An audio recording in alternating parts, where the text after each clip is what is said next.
Hello, good afternoon. Welcome to Glasgow Rangers Nation here on YouTube, guys. Obviously, if you are new to the channel, remember this is a everyday Rangers news channel. We bring you all the latest news, views, updates, opinions, facts, comments, everything we can to do with our football club, your football club. We do with Rangers FC, guys. We are in the close season. We are in between seasons, obviously building up towards the new season.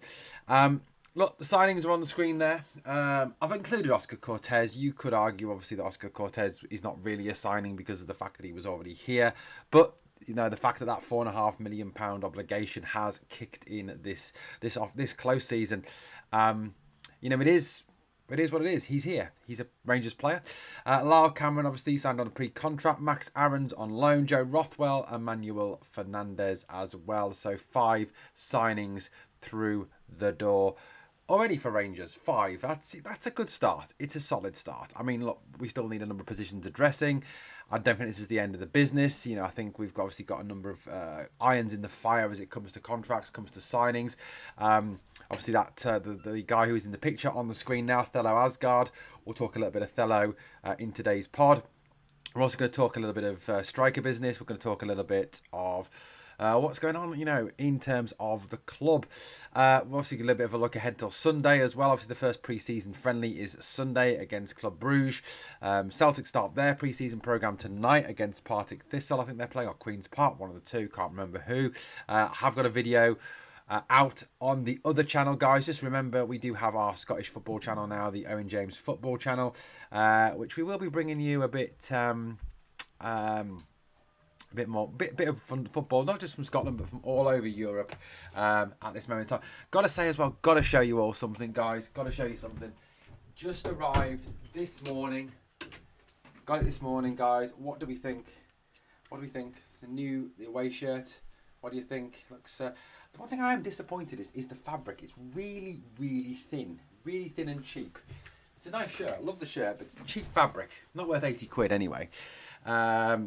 Not you know there.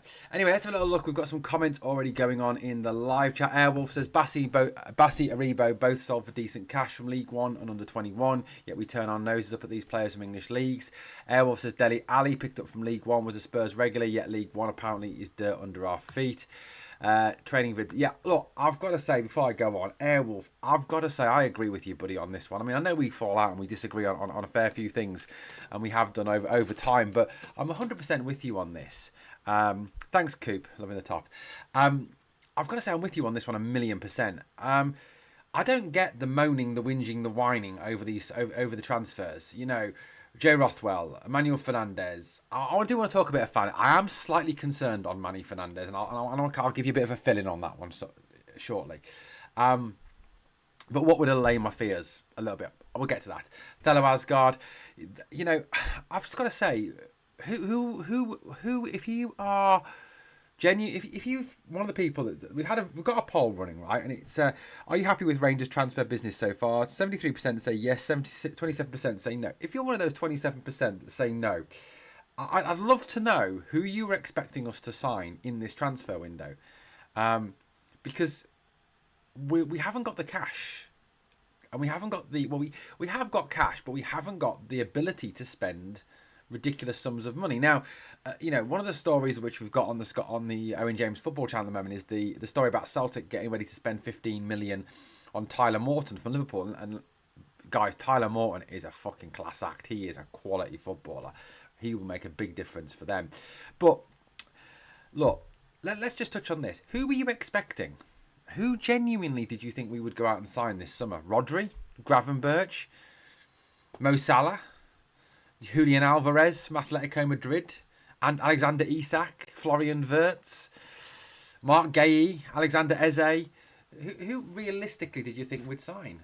Because, guys, we can't spend the kind of money that some of you were thinking about us spending this summer. And I think part of this is down to the very unrealistic expectations that were kind of there pre-takeover. I think when people talked about the 49ers taking over Rangers, there was a lot of talk around, oh, we're going to have so much money now, we're going to splash the cash, blah, blah, blah, blah.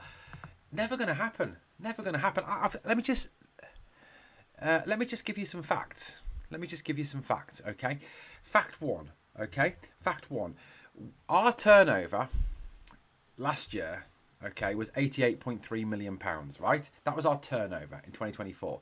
On our turnover, we made a £17.2 million loss. Okay, so our turnover was up, but we made a loss of 17.2 million. Across the city, thanks to Champions League money, thanks to the Matt O'Reilly money, they had a turnover of £124 million, and they made a profit of £43 million. Therefore, meaning that come with the FFP rules and the way the FFP is structured, we can't spend massive sums. We cannot go out and spend 15 million, 10 million, 20 million pound on a player. The 49ers may have that kind of money, but we can't go out and spend it because it would breach FFP, and we cannot breach FFP. Not at the moment. Now, if you want to be in a position to be paying 10, 12, 15 million pound for a player like them across the city, then what we need is quite simple. One, we need financial stability, a trading model that works. Two, you look at their trading model. Nicholas Kuhn, that they bought for 3 million, they've sold him for 19. They've made a 16 million pound profit on him. Two, we need Champions League football, regular Champions League football, and all these fans that are saying, God, it's not. We'll get destroyed in the Champions League, which I don't think we will. If you look at Celtic and how they got on last season, I don't think we will. And the Europa Leagues are level. No, it's not. It makes me sick when I hear that. It genuinely. If you're one of these fans that says, "Oh, Europa Leagues are level. It's our level. It's our level. Europa Leagues are level," then you are accepting mediocrity. You're accepting failure, because we cannot compete domestically, never mind in Europe, if we are staying in the Europa League. The most you can make from winning the Europa League is about £25 million. You get into the Champions League, you qualify for the first knockout phase, you make 60 million, 3 times what you make in for the Europa League. It's a no-brainer. It's an absolute no-brainer. We need Champions League football. If we're going to ever close the gap between Celtic and Rangers, we've got to have Champions League football. But we'll get into that a little bit more later on. So let's have a little look at some more comments we've got before we move on with the discussion today. Michael, my old buddy Michael, who I used to work with. How you doing, Mike? How you doing, buddy? How's the knee? Good news about the transfers so far. Yeah, I'm pleased with the business so far. Airwolf says heard Lille are not happy at the fee wanted. That's the Hamza fee. I think it's about 19 million we want, and they're not prepared to pay it at the moment. I get a feeling that we'll have a marquee signing in this window. I certainly hope so, Graham. It would be nice, wouldn't it? Loving the top, thank you. Nothing under 20 million. Need a striker, then all very happy, says your loyal Muppet. Love it. Salam and Mbappe, the list is endless. Ryan says, Fernandes is an absolute unit, but the fact we still only have one starter at centre-back is a little worrying. Very true, mate. Very true. I'm not buffering. If a striker leaves, I definitely want Turgeman. I want Turgeman anyway. Coop, I want rid of Dessers, and I want Turgeman. We need a good goalkeeper, says William. I don't think, mate, I'll be honest with you, there is no goalkeeper coming in. Jack Butland will start the season. Jack's, if you look at the training videos that have been out, mate, you'll see Butland has actually been doing some work on his footwork. There we go. Newcastle are the prime FFP example. You're right, mate, they are. Stephen says, Alexander Eze, are you thinking of Isak and Eze at the same time? Yeah, they're both good footballers. Alexander Isak, yeah. Eze. I can't remember what Eze's first name is. We could spend bigger if Red Bull come in with sponsorship. We could, because that would increase the revenue. That's the whole business. Absolute bullshit. Andrew Kavanagh said at the takeover, we sold 400,000 strips last year at over £100 a strip, and in match tickets or sponsorships, then our turnover is well over 100 million. It is perhaps this year going to land up to that random madness, but we cannot spend. The FFP calculation is around about 82% of whatever you bring in with revenue, okay? Now, that revenue obviously then has got to pay players' wages, it's got to pay salaries, it's got to pay transfer fees, signing on fees. It's not a case of if you make 100 million, you can spend 82 million on players, because that's not how it works, because you've got to factor in wages, transfer fees, everything with that, and signing on fees, okay? Ebarake Eze, there we go, thank you. Owen, as you know, I'm not a Rangers follower, but since meeting you, I must admit I've been looking at them with your new management team. Surely money is going to be coming in. Hopefully, Michael, and your knees getting better. That's good, mate, and you can walk in. That's good news, buddy. That's good news. Look, I genuinely, mate, random madness. I appreciate your frustration. I really genuinely do appreciate your frustration. And no one, I would love us to have gone out this summer, genuinely, and spent, you know, 9 million, 10 million on Tierney, 10 million, 11 million on Seamer. Gone and paid 8, 9 million for a centre forward. Gone and bought a centre half for 10 million.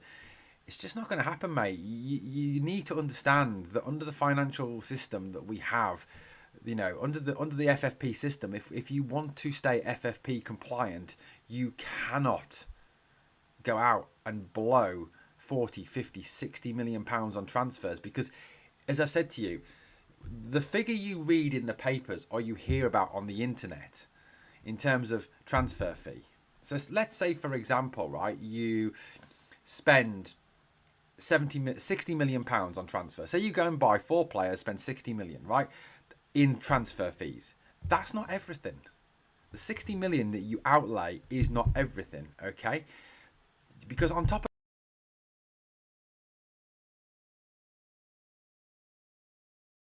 probably doubling that figure by the time you've done everything, by the time you've paid the salaries, paid the signing on fees, paid the agents' fees.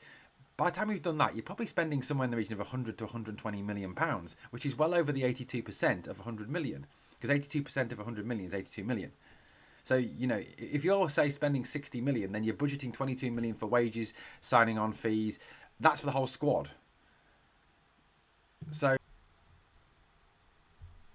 how long have we been talking about Cody or Turgeman in Igaman Dessa's out? We seem to be dragging our heels. Time is ticking.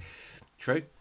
I want sustainable success, like across the city. Yep. It's a work in progress. We're doing great with the signings now. We need to expect what to expect. A 7 million player is roughly 10 million. Taking in wages, that's only one player. Correct, Grant. Spot on, buddy. That is correct, buddy. That's the way to look at it, mate. That's the way to look at it, you know. If Man City get away with their charges and FFP across Europe will be cancelled. John the Kurgan, that's a debate for another time. I mean, look, personally speaking, you know, the whole Manchester City thing really does my head in. It really does my head in. For me, they've got to have the book thrown at them. They genuinely do have to have the book thrown at them, because 115 charges, I'm sorry, they can't be innocent of all those 115 charges. It's just not possible. Genuinely not possible. But yeah, I agree. Anyone know if the medical is closed for Thello? Right, so before we get on to Emmanuel Fernandez, let's talk about Thello Asgard. The guy who's in the picture on the screen at the moment. 124 people watching, guys. If you haven't done so already, please subscribe, please smash the like, and obviously comment as well on the live. And also, you know, remember as well, you can support the channel by becoming a member for as little as 99p, and also using the super chat and the super thanks button. PJ says, quality CB and a striker, be more relaxed. Rangers heading down the training camp in your neck of the woods at St George's Park area. Maybe Cody will join them and Davis and Dow can sneak off to Birmingham for talks. Davis to Birmingham, I think, is very much on, Alan. That was discussed, 2.5 million. And I think if De Giga and Cody come in, I think that is very much options that will be taken up. But Dowell is not interested in Birmingham any longer. Apparently Birmingham do not want Kieran Dowell, is what I'm hearing down here in the Midlands. But talking on Thello Asgard, okay, so it's being talked about that Thello Asgard has the talks for Thello Asgard are advancing, that Rangers will pay around £5 million to secure the services of the Norwegian international playmaker, and that a medical has been booked. That is what is being reported by Four Lads, by Rangers Review, and by Heart and Hand. So 3 club partners are all reporting the same thing on Thello Asgard. So it looks like this Asgard deal is close. Now, also, it is being said that Luton have encouraged and are fully in favour of this transfer and are doing all they can to make sure that the transfer goes ahead. That's got to be... It does sound like a Game of Thrones character, doesn't it? Yes, thank you, Alex. But Asgard, for me, I think will make a big difference in this team. I did hear him rather mischievously referred to as the Norwegian Todd Cantwell the other day, which I think is perhaps a little wide of the mark. I haven't certainly seen any social media activity on the same level as old Todd's. But Asgard, for me, is a player that we need. You know, is a real player that we need. And Gary's right. Gary Miller says that's a big fee. This is a level up for us. Agreed. You know, it's the next step, isn't it? And if you look at the signings we've made so far, I mean, Oscar Cortez, 4.5 million. That's from the old regime. That's from the Coppen days. That's from the John Bennett days. That's from the Fraser Thornton days. But Cameron was obviously we're going to have to pay a tribunal fee for Cameron, whatever that turns out to be in the end. Aarons is a loan. Rothwell, no one knows what he paid for Rothwell. The rumour is it's around 2.5 million. Emmanuel Fernandez, the rumour is it's close to 3 million. It's not 3.5 million that was reported apparently, but it's around 3 million for him. Okay, so this seems to be a step up in terms of going for players. This £5 million fee that's being played for Thelo Asgard. Asgard is, like I said, a very technically gifted player, a very creative player. He's the kind of player who I think will be the key. Will be the man who unlocks the doors, will be the man who creates the chances, the man who takes the chances, hopefully, as well. Now, if you look at some of the things that Thelo Asgard can do in terms of his playmaking ability, is one, he threads balls through, he creates chances for others. Now, if you look at some of the areas that Rangers have, are needing to kind of improve, it's looking at getting around that low block. We come across a lot of clubs in the SPL that will come up against us and will low block against us, will try and stop us from playing because, realistically they look at it and they go, right, if we come out and try and play against these and try and take them on and go toe-to-toe for them, we're going to get our asses handed to us. So that ain't going to happen. So, they stop, don't they? They basically stop us from playing and they try and obviously stop the game from happening and they disrupt the game as much as possible. Now, someone like Asgard, getting the ball forward to him, he will be the sort of man who can put the ball through, thread it in, create the chances, either spread it wide for the wingers to get the ball into the box or thread those little balls through the back four for the striker or the breaking midfielders, the 8. And we all know that Russell Martin likes to use the 8 to break on beyond the striker to get in there and score the goals. Now, the other thing that Asgard brings is goals from midfield, shooting from midfield, taking chances from midfield. And one thing I think we've all said, the argument has always been, for those of you who are massive James Tavernier fans, we've got to keep Tav in the lineup because he brings goals that the striker doesn't score and the midfield doesn't score enough goals. Yeah, I admit, Rangers don't score enough goals from midfield. Of course they don't. When was the last time we had a midfielder other than, I'm not talking about a winger, I'm talking about a midfielder score 10 plus goals for us. It was a long while ago. This is a guy who probably can get 10 to 15 goals in the SPL in the league. And I think, he's a guy who will take a shot. He'll have a go. Can we sign someone called Dungeoneer?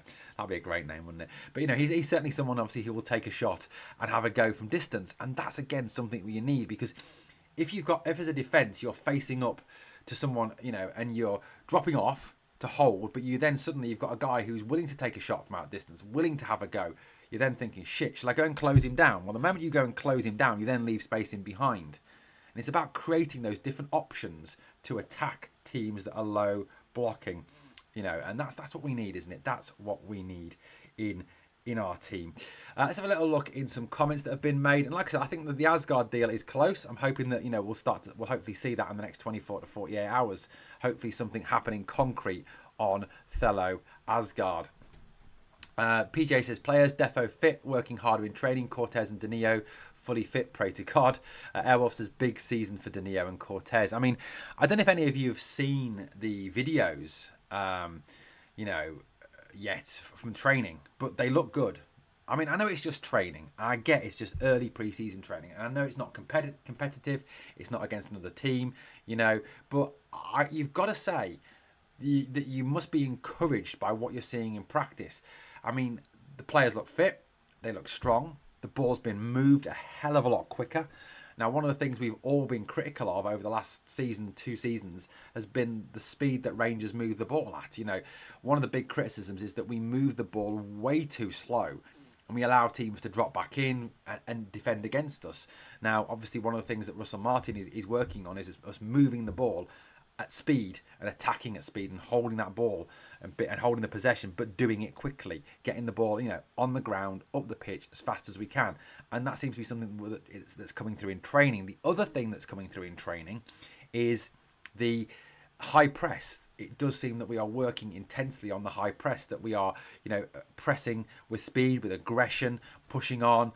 And that seems to be something that has come in, that we'll be winning. That the aim is to win the ball back higher up the pitch this coming season, so we don't have as much of that, that having to build from the back and that slow dithersome build-ups.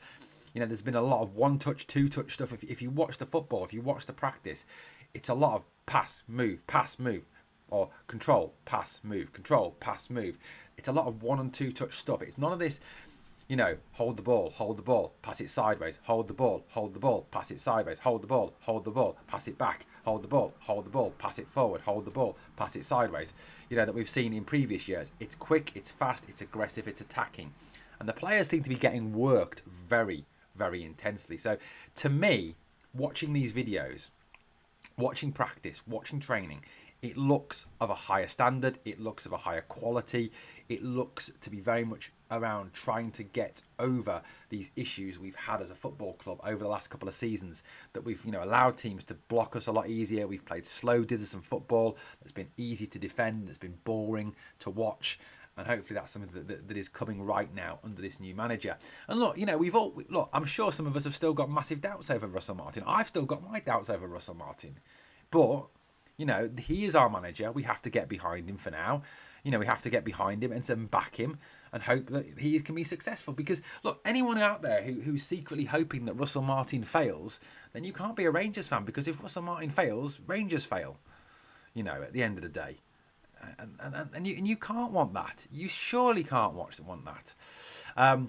But Gary says, PJ can't wait to see the formation. That'll be interesting, Gary. I mean, there's been some talk of us playing a 3-5-2 or a 3-4-1-2 or a 3-4-2-1. There's been talk of 4-2-3-1. There's 4-3-2-1. Different formations. Yes, it will be absolutely fascinating, you know, to really look at that and to look at how we line up. Are you worried we are solely focusing on the English market? No, mate, because I think there's some good players south of the border. There really is some good, you know, standard of football. I think Raskan will become that 10 plus goals from midfield this season. Grant, I think if he stays, you're right. If Nicholas Raskan stays, then there's every chance, mate, that he could be that player. Not surprisingly, Airwolf considering the manager. Afternoon all. It's kind of Gerrard-esque again, looking at training. True. Alan says, I've heard there was 3 players Martin identified that were to prioritise. They are Aarons, Rothwell and Cody. Both Fernandez and Cameron were pre-scouted. Interesting. So it looks like Cody is the last from that list. Nicolas Stubborn says, training might be a higher standard, but that matters not a jot if the players ain't of a higher standard. Well, you've got to hope, Nicolas, that the players we've brought in, you know, Cameron to me looks of a higher standard than what we've already got. Joe Rothwell looks a lot higher standard. I was watching Joe Wainman and Connor, I can't remember the guy's second name, runs the One Leeds fan channel earlier on today. And Joe Rothwell, they were both raving about Joe Rothwell. You know, they were both, you know, absolutely raving about Joe Rothwell, saying what a good player he is. And there was a Leeds fan on TikTok the other day talking about how he wished they'd kept Joe Rothwell. So I think Rothwell is of a much higher standards, Nicolas, than what we've got. Emmanuel Fernandez, I have my concerns about. I think if Connor Cody comes in, Connor Cody is of a lot higher standard than anything we've got. I think if Dor Turgeman comes in, he is of a lot higher standard than what we've already got. So yeah, positive. I didn't want Martin, but we always support them and give them a chance. As PJ Good, welcome to Nation Loyals. Coop, welcome, buddy. Thank you for becoming a member. I think it's on RTV. Yeah, that's where I think it's on as well, buddy. Watch the training. Looks good, but Butland trying to pass the ball about gives me the fear. Look, mate, I think Butland's going to get the chance, isn't he, Murdo? Butland's going to get the opportunity to play, whether we like it or not. You know, Butland will be the starting goalkeeper from day one. And I've got to say, look, I like Jack Butland. I think as a shot stopper, if you go back to not last season, but the season before last, he was outstanding as a shot stopper, absolutely outstanding. Now, if you've got a manager that can come in and develop him and improve his distribution, and he can get his confidence back to being the goalkeeper he was 12 to 18 months ago, then you're getting back a top-class goalkeeper. I don't think bringing in a goalkeeper is a top priority at this moment in time. I mean, I've seen the Ramsdale rumours. I don't think there's any truth in that. You know, the Liam Kelly, to me, Liam Kelly is better on his feet, but he's not a great shot stopper and he's not a great goalkeeper. He's a backup goalkeeper. That's all Liam Kelly is. You know, if you've got Liam Kelly as your starting goalkeeper for a season, you've got some problems there and you do need a new goalkeeper. But Jack Butland, I think if we can get him back to where he was 12 to 18 months ago, you're getting back a top class goalkeeper. And if you can improve the distribution element of his game, then hopefully that means that we don't need to go and spend on a goalkeeper. And like I said, I don't think goalkeeper to me is a top priority at the moment. Not saying for me, for the club. Because if you look at the names we're being linked with, other than the Ramsdale link, there has been no links to goalkeepers. There's been no kind of people out there saying, oh, we're going to sign this player, we're going to sign this goalkeeper. So there we go. That's my two penneth on Jack Butland anyway.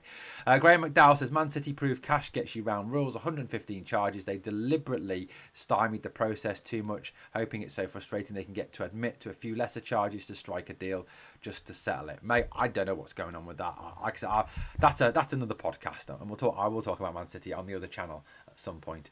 Raskin can be easily replaced. Least of our worries if he's sold, says Nicholas. I disagree on that one. He's our best player by an absolute country mile. Thank you, Coop. Goalkeeping coach has to help. No baby blues excuses. Yeah, absolutely. Sal Bibbo, new goalkeeper coach, has got to come in and help, I think.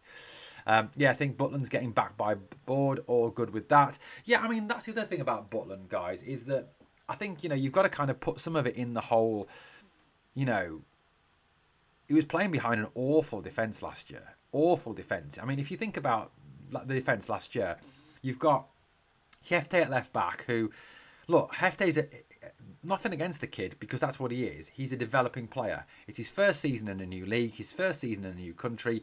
He's not great defensively anyway, and he's learning the game.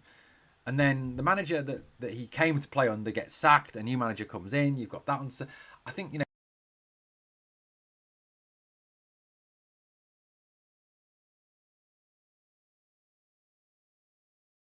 garbage as a defender. The guy cannot defend to save his life. And then the centre-backs were constantly getting rotated and changed because of injury.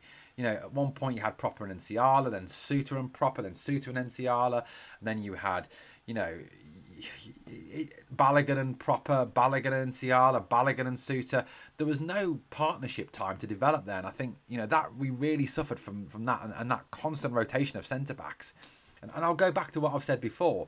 If you look at the great teams of the past, they had settled centre-half pairings. Butcher and McPherson, for example. The great Arsenal teams of the past. Adams and Keown. So at the end of the day, I don't think that helped.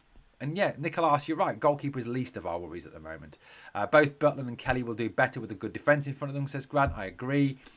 We're finding the next young keepers. I mean, PJ, we've got a very good young goalkeeper in Mason Munn. Coming through. He's outstanding. He's been looked at by Premier League teams. So keep your eye out for that one. Alan says, Butland was worth 10 million last season. Now we couldn't give him away, so he needs to. Yeah, I agree.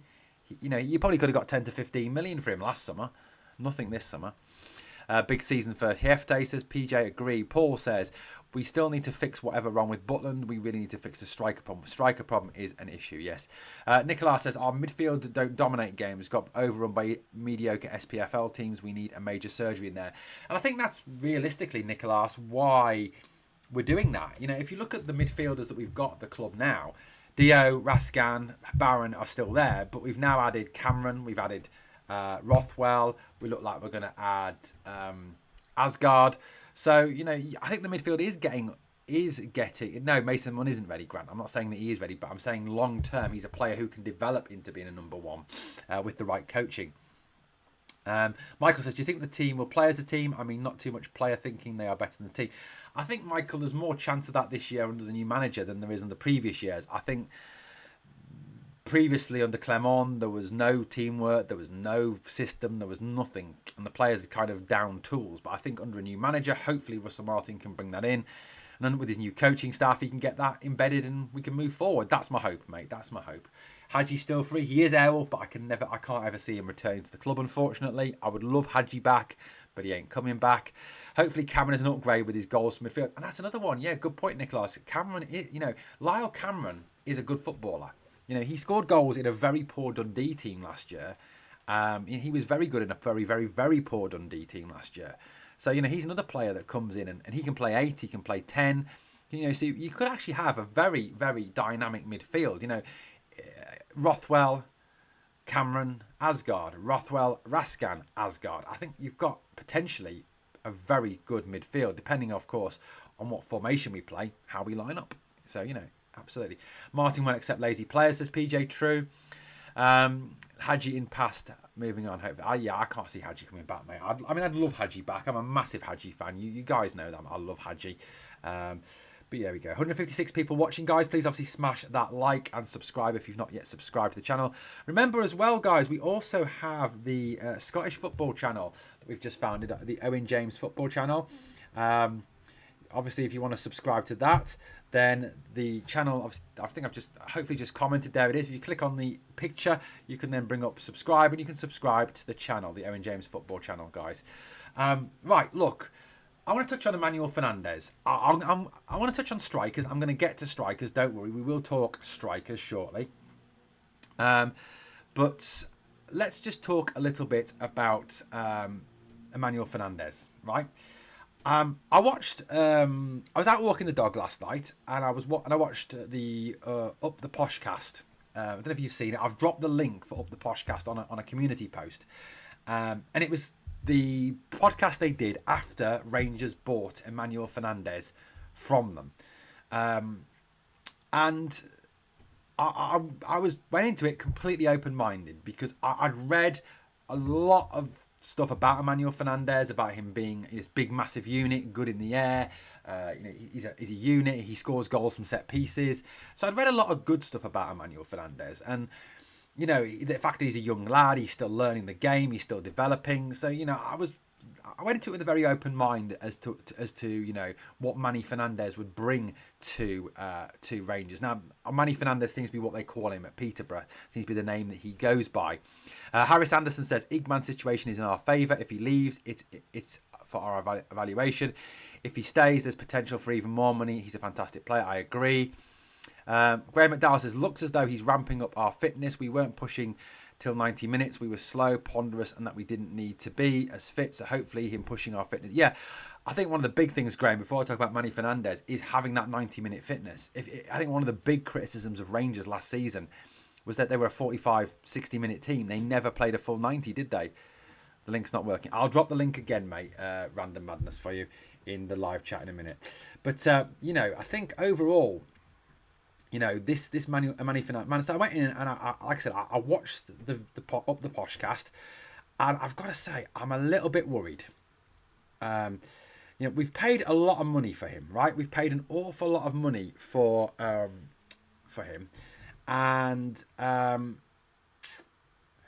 he doesn't seem amazing at this stage. I would worry if he's a starter, is what I'm saying. I think long term, give it 18 months, he's going to be a very good player. But he was third choice centre back at Peterborough in the first division in League One. League One is strong in England. Don't get me wrong. There's a lot of very good teams in League One. In fact, there's a lot of ex-Premier League teams in League One. Bolton, for example, Reading, ex-Premier League. And one of the guys commented, one of the Peterborough fans commented that they would, what was the word he said? We've pulled Rangers' pants down with this one. And someone else commented it should have been entitled The Great Fernandez Robbery. They say that he's got a massive calamity in him. A huge calamity in him. Now, apparently against Everton and against Birmingham in the AFL Trophy final, apparently he was absolutely magnificent. Player of the match, absolutely outstanding. He looked brilliant. But apparently that's not reflective of him in every game. Apparently his concentration is not great. He turns off quite a lot. His observation is not great. There's a few incidents last season where he's got a strike, where he hasn't noticed strikers on his shoulder and he's just left the ball to them, or he's let them run. He is a player, I think, that is going to need a lot of development, a lot of improvement.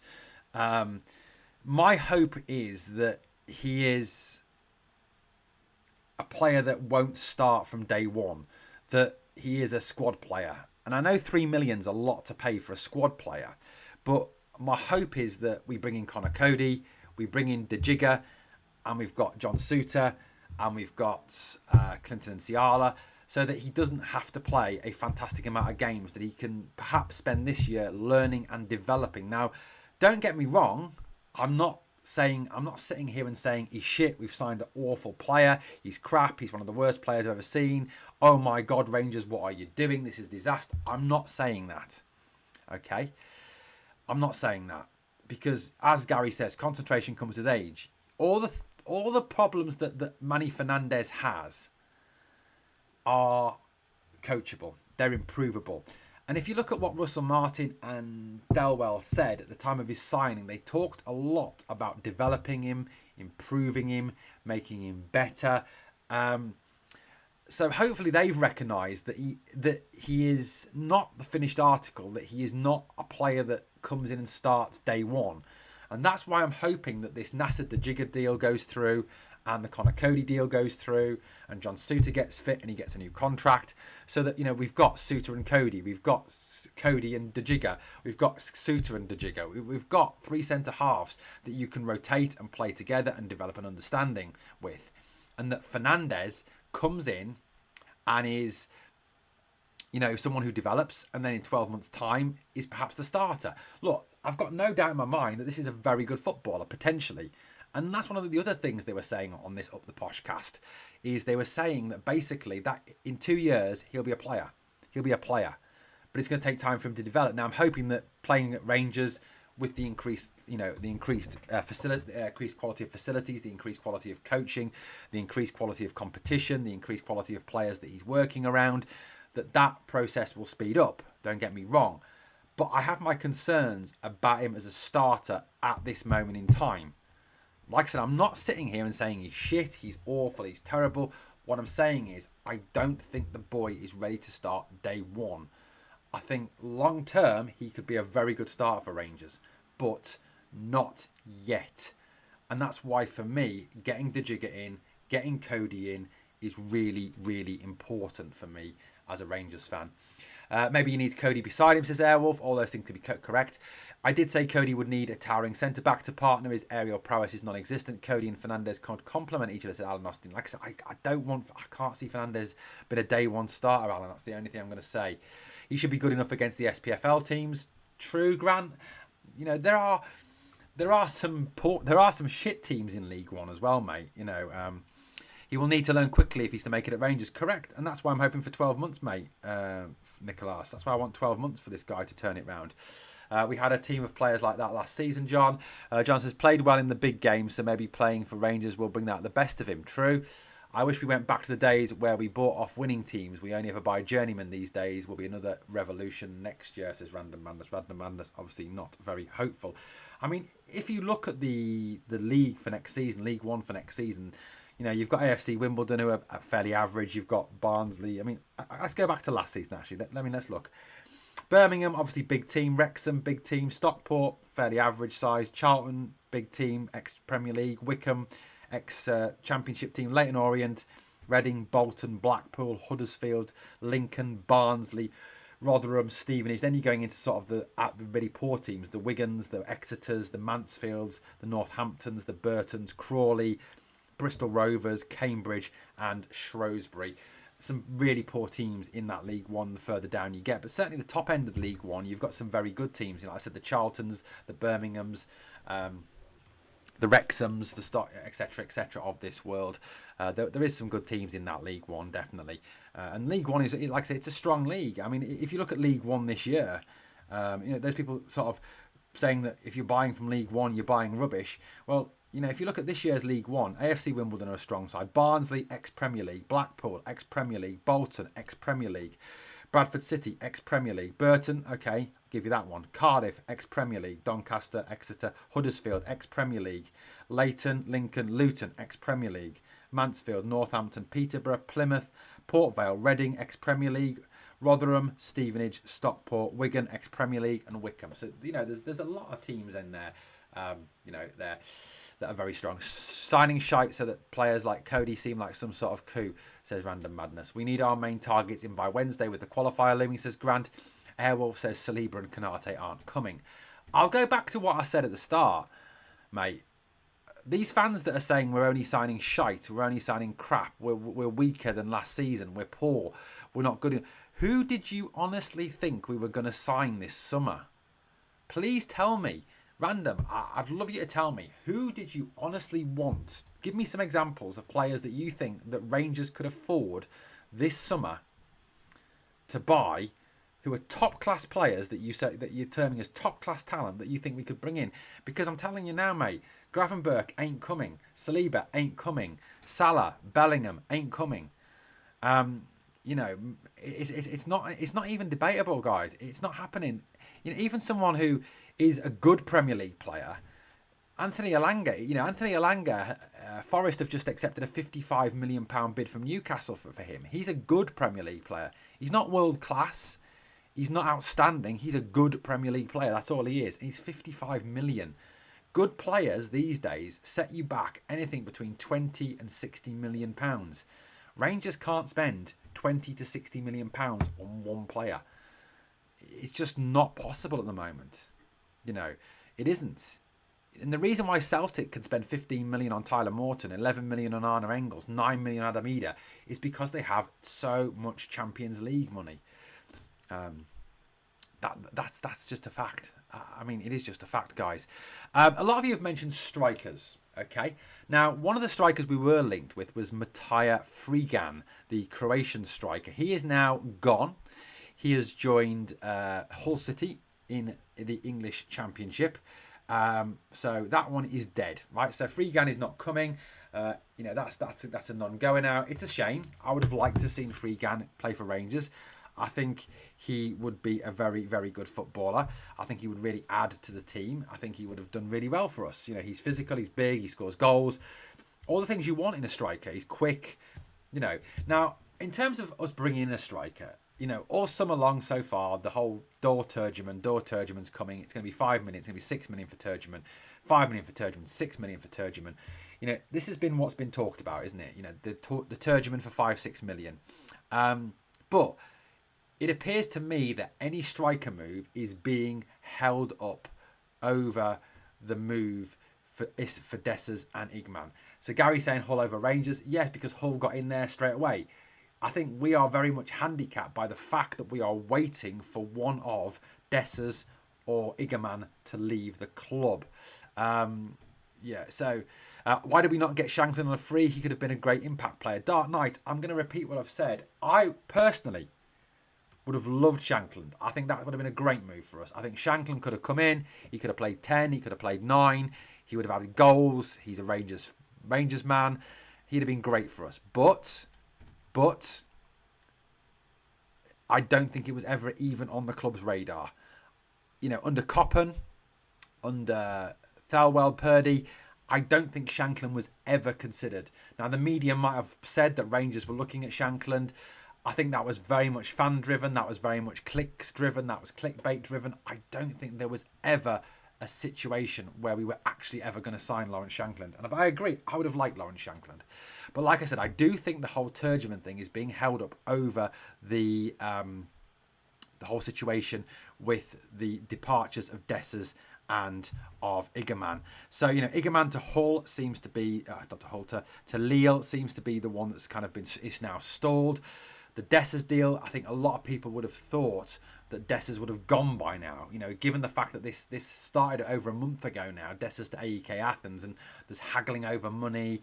I mean, personally, I would take the 4 million that AEK are offering. I think that's more than enough for Cyril Dessers. Get him out the door, get Turgeman in. You've automatically there upgraded your striker department. I think it's bad that we haven't done that. I really do. I really, really do. Now, so yeah, Turgeman for me would be a very good footballer. He would be a very good player for us. I really do. Let's have a little look what else we've got here. Some comments coming in. Afternoon, Janet. How you doing? Most SPFL sides are struggling in League One. Says, well, yeah, with the exception of Rangers and Celtic and possibly Hearts and Aberdeen and Hibs, I'd say, yeah, the rest of them would struggle in League One. Definitely stronger and gaining, says Coop. I agree. Now, especially if you consider, like, you know, last season's Rangers team was not good, right? That was not a good Rangers team last year. It was poorly managed. It was poorly coached. It had some poor players in it. It had a shite defence. It had an awful captain. It had 2 dodgy goalkeepers. Yeah, how many times did we lose to Celtic last season? I'm not including the League Cup because that was on penalties, but we actually only lost to them once last season. You know, so I don't think the gap in terms of players at the moment, and I know that if they buy Tyler Morton and a couple of other top names, then I think they will obviously move a little bit ahead of us. But, you know, the gap wasn't that massive. Alan says, Owen, we bought Igerman last summer and some fans wrote him off as cheap shit before he kicked the ball. Correct. And that's why I think you can't really do that. Agreed. Gary Miller says, I bet his mum bought a beta machine over VHS. You would think that with the money we put in, we would get a decent scouting team. Look at how much we paid for Raskan and Dio. You don't need to spend big to get good players, signing League One players. So what's to say that Asgard's not going to be a good player and Rothwell's not a League One player. Rothwell's a player who won the English Championship last year and was one of the players of the season for Leeds. And exactly, we won't know what this team will look like until they take to the pitch. Expensive signings don't always make successful signings. Correct. How much money? I mean, Tor Andre Flo, for example, absolute shite.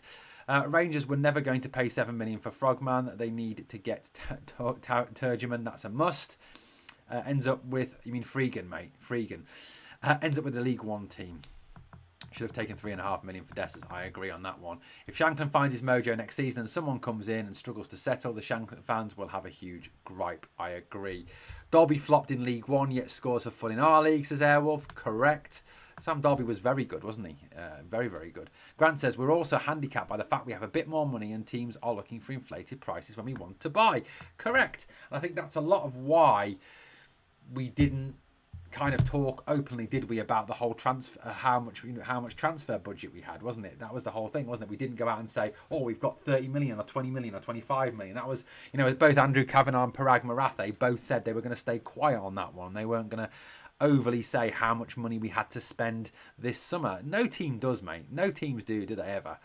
Graham McDowell, I think it's pretty clear Fernandes is potential and learning to do, but question is, should we be spending that money now when we need a big rebuild now? Can we afford to sit on a player when we don't? I think, Graham, it's possibly because that maybe there's something we don't know.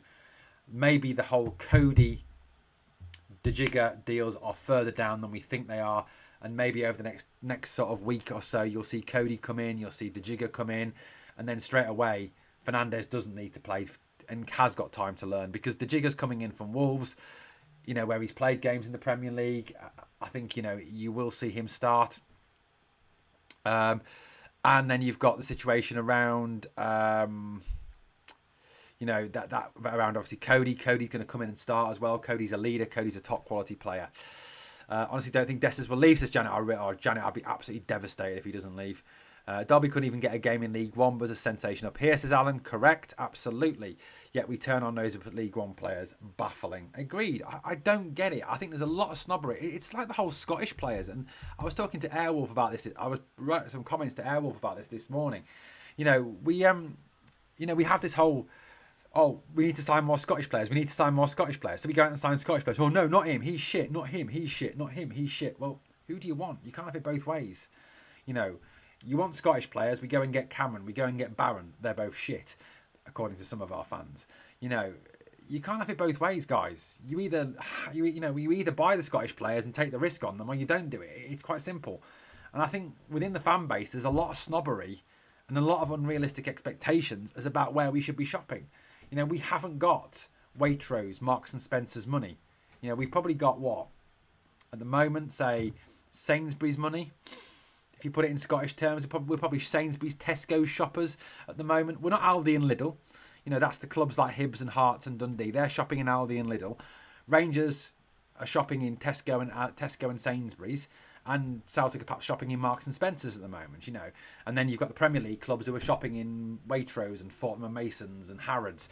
So you've got the different levels there, if I can kind of relate it to shopping a little bit. But, we haven't got Marks and Spencer's money. We haven't got Waitrose money at this moment in time. So, I think we're kind of, in that position where we've got to kind of go with the players we've got. We've got to go with the Camerons, the Cortezes, the Aarons, the Rothwells, the Fernandes, hopefully the Codys, the Asgards and the Jiggers of this world. What else have we got in the live chat? Scott says, see the game on Sunday against Bruges. This will show us how far we are behind, or are we on the right track? Yeah, I mean, that's the way to look at pre-season friendlies, isn't it, mate? It's to look at it in terms of the fact that a pre-season friendly is about preparing the squad. It's more about performance and fitness. It's not about the result. At the end of the day, the result really isn't important. You get teams who win all their pre-season games and then get relegated. You know, I remember Man United, I think, you know, won most of their pre-season games last season and then finished in their lowest ever league position. So, you know, pre-season tells you nothing. You know, it basically is there to see, well, number one, how fit are the players? Number two, what is the team now looking like? Number three, what's the performance like? Is there a shape there? Is there progress in the way we're playing? That's the way we've got to look at it. You know, the result isn't important. You know, we could go out and lose 3-1, 3-2, 2-0, 1-0 to Bruges on Sunday, but that's not important. What's important is how Rangers play on Sunday. You know, can we see progress? Can we see a shape? Can we see the ball being moved quicker? Can we see some fitness and form from some of these players? You know, is Danilo getting back on track? Is Cortez getting back on track? You know, realistically, guys, if Danilo comes back and plays like the player we paid £6 million for, we're getting a very good footballer there. If Cortez comes back and plays like he did against Hearts in that 5-0, we're getting a very good footballer there. So, you know, let's look at it that way. You know, let's hope these friendlies can kind of prove that to us. Thierry says we got Boyd, Naismith, Kev Thompson and Stephen Whittaker, Novo, etc. from lower leagues in the SPFL, and they were very good for us. Good points, mate. Good points. Janet says exactly how well. Rangers massive club, no money. Scott says the only good thing is if Rangers win the league this year or next year, we qualify for the Champions League because of our coefficient. Good point. I can't wait to see Cameron. He will shine. He's got to get fit first, hasn't he, mate? He's got to get fit. Celtic win it. They place 3 qualifiers. Random Madness says, no wonder at £600 for a season ticket plus a strip for 120 times how many kids you have. We were bought by Yanks so they can make money. It isn't for us. Graham says, people saying we are weaker and deluded. Honestly, on last season's performances from players, I'd have binned over half that squad. So whoever we bring in, it'll be an upgrade, mate. Anybody's an upgrade. Max, if you look at the players we've brought in this summer, right, and the players they've replaced so far, Max Aarons is an upgrade on James Tavernier. Lyle Cameron is an upgrade on Nadim Bayrami. Joe Rothwell is an upgrade on Diamonde, is an upgrade on Barron, is an upgrade on Lawrence, is an upgrade on Hadji. He's not an upgrade on Raskan. That's the only player he is an upgrade on, okay? Fernandez is an upgrade on Nsiala. He's an upgrade on Proper. He's still not the finished article. He's still not perfect. He's still got his weaknesses, but he's still a better player than those guys. So I think, you know, we are upgrading. Cortez coming in. Obviously, Cortez is just Cortez, so we can't really comment on him. We paid £6 million for Danilo and around £4 million for Dessers. I know who I'd rather have, says Grant. Yeah, Danilo, mate, every day of the week. Better player, better natural player. Listen, Rangers fans, know that rotten mob aren't our worry. It's the dross we need to stop dropping daft points to. Scott, that's a great point. If you go back to last season, as I said to you, we only lost once to Celtic, and that was at Parkhead at the start of the season with Philippe Clermont as our manager. It was all the other shit that we lost to away at St Mirren. For example, the draw at Motherwell, the loss to Hibs. You know, these are the games that actually cost us the league. It wasn't the loss. It wasn't the one loss to Celtic that actually cost us the league. It was the games against Kilmarnock and St Mirren and Motherwell and Hibs that cost us the league at the end of the day. Is Max Aarons going to play before the captain? I'm hoping so, Random Madness. You've got to think that if he's coming in as a loan player for a year, he's coming to play. He's not coming to sit on the bench. So I'm hoping that we see more of Max Aarons than we see of James Tavernier, if Max Aarons stays fit. I'm hoping that James Tavernier has actually got rid of this summer. Can't see it happening, but I hope he is got rid of. Well said, Scott. Beat them and we win. Exactly. This is the thing. You know, it's the dross that we've got to beat, guys. It's not Celtic, because like I said, we lost once to Celtic last season. We beat them twice, drew with them once, and lost to them once. So we actually got out of them. We got 7 points out of a possible 12 of the old firms. It wasn't the old firm that cost us the league. It wasn't those 5 drop points in the old firm that cost us the league. It was the games against St Mirren, Motherwell, Hibs that cost us the league at the end of the day. Alice says Max Aarons is a gamble, but if we can get him fit and keep him fit, we have one to watch. Good. Mate, Random Madness, I get it, mate. I understand why you feel as you do, and I get it. There's been so many false dawns. There's been so many false profits at Rangers. I get it. And I don't mean profits as in money. So Derby scores for fun. Really, O'Reilly rides roughshod over our league. Does that suggest we have league of duffers? Bollocks, and Danilo can't stay fit. Dessers is always available. SPFL top scorer last season, but you're entitled to your opinion. He scored 18 goals in the SPL, mate, Grant. He scored 18 goals in the Scottish Premier League. That's fucking embarrassing. That is embarrassing. For a striker, a Rangers striker, to only score 18 goals. And don't come back at me with Alfie, because that was fucking embarrassing as well. If you play for Rangers or Celtic as a main striker in the SPL against dross like Dundee United, Livingston, Ross County, St Johnstone. You should be scoring 25, 30 goals a season, every single season. You should be having, like Shanklin did the season he was top scorer, he got 31. That's the numbers you should be getting. 18, less than 20 goals in the SPL is embarrassing. The Eredivisie, which is a little bit stronger than the SPL, because they've got Ajax, Feyenoord, and of course PSV. Their top scorer scored 24 goals from midfield. Okay, the Belgian top striker, I think he got 25, 26 goals. Again, better than us. The Portuguese top scorer in the Portuguese league, again, not a strong league, 39 goals. You know, even Mo Salah got 29 goals coming in from the wing in the Premier League, the strongest league in the world. So 18 goals in the SPL is fucking embarrassing. I'm sorry, but you shouldn't be celebrating 18 goals. That's accepting mediocrity. That's accepting failure. Dessers is a failure. And if Dessers is our striker next season, we will fail again. If Raskan don't sign a new contract, do we sell him? Yeah, we've got to, mate. You know, be Ali McCoy's, Grant. Ali McCoy's probably. Chris Boyd, strikers like that. Bollocks, Owen, didn't you? Yeah, mate. Look, Grant, you're not going to convince me on Dessers. 18 goals. If you think 18 goals for a top scorer in the SPL is acceptable, sorry, mate, but you're accepting mediocre. You're accepting average. You're accepting poor. You're accepting failure. It's right about Dessers to ruin our season because of haggling over 1 million. You're not getting your preferred striker and risk Champions League qualification and league winning over keeping a sitter misser striker. Correct. Dessers should have scored 40 goals last season, and that's still with about 20 misses. You know, in the league, he should have done. Dessers is shit. He is shit. Ben Davis looked like Vincent Kompany in League One, but looked like Vincent Price. Touch of the Eders, says Coop. Yeah, he is a bit Eder-like, as of, you know, he was 9 million, wasn't he? I mean, that's embarrassing, paying 9 million for Adam Eder. Really is.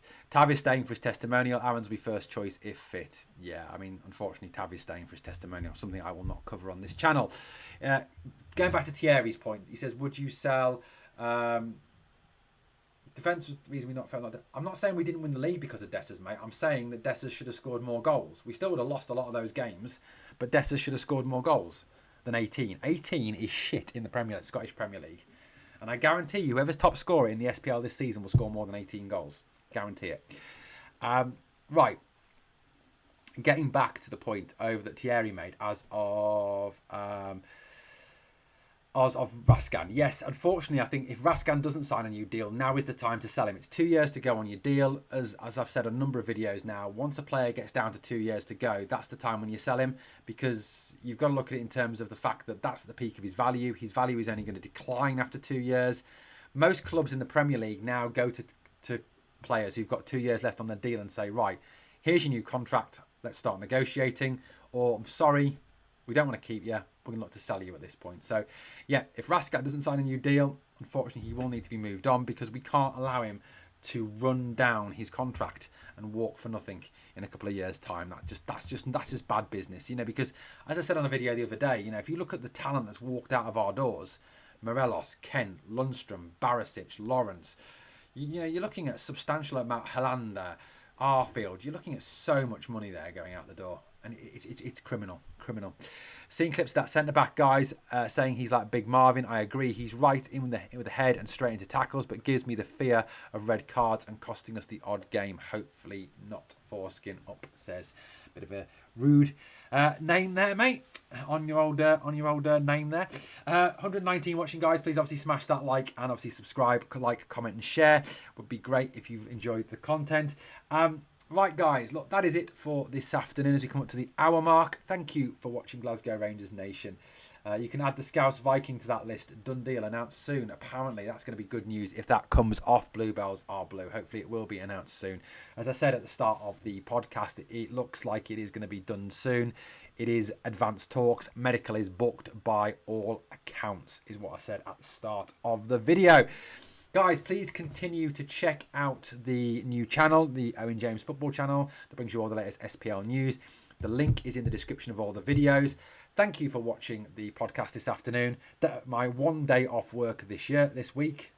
This week feels like this year. Thanks for watching, guys. Please like, comment, share, and subscribe. And remember always, we are the people.